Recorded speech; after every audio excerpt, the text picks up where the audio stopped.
السلام عليكم ورحمة الله تعالى وبركاته. إن شاء الله تكونوا بخير وعلى خير.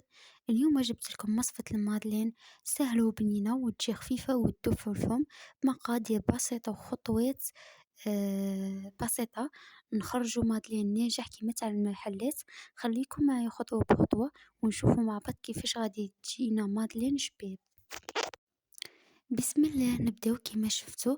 الأولى درت حبة بيض وزيت ملعقة صغيرة لافاني وقشور الليمون والبرتقال ونزيدو كاس سكر غير ربع ونخلطو هاد الخل اللي حضرناه.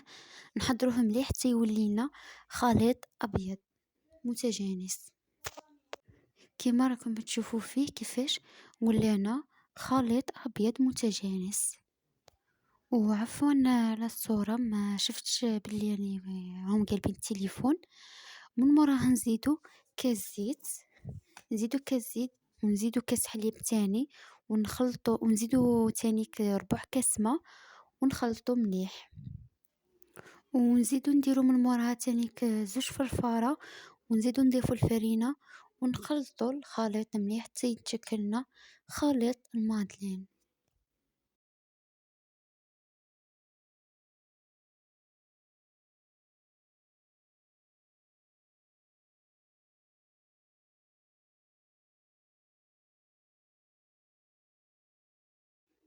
وبعد ما تحضر لي الخليط تاع المادلين كسبت هداك الخليط نص خليته أبيض ونص زدت فيه الكاكاو. هنايا كيما تبغوا تزيدوا فيه الكاكاو كاع تبغوا ديروا هاك وهاك أبيض وبالكاكاو كيما تبغوا.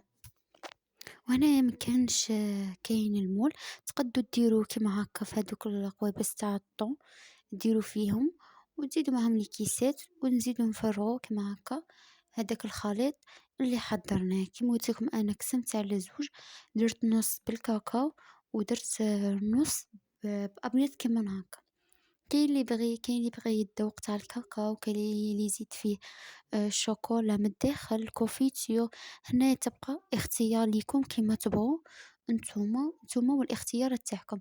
شوفوا لي هنا كيفاش طاب الاول جا مشقق من الفوق، جا بنا شابة كما تشوفوا هنايا. شوفوا كيفاش طاب خفيف وهش.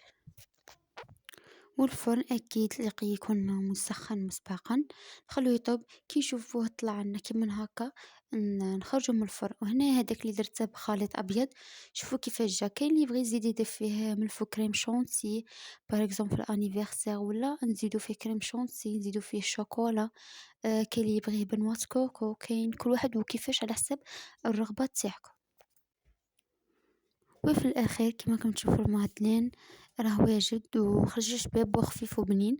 نتمنى تعجبكم الوصفة وتجربوها في داركم. اذا عجبتكم ما تنسوش لايك والاشتراك باش يوصلكم كل جديد. نخليكم في امان الله ونتلاقوا في وصفة جديدة ان شاء الله. وما عليا دروك غير نقولكم السلام عليكم ورحمة الله.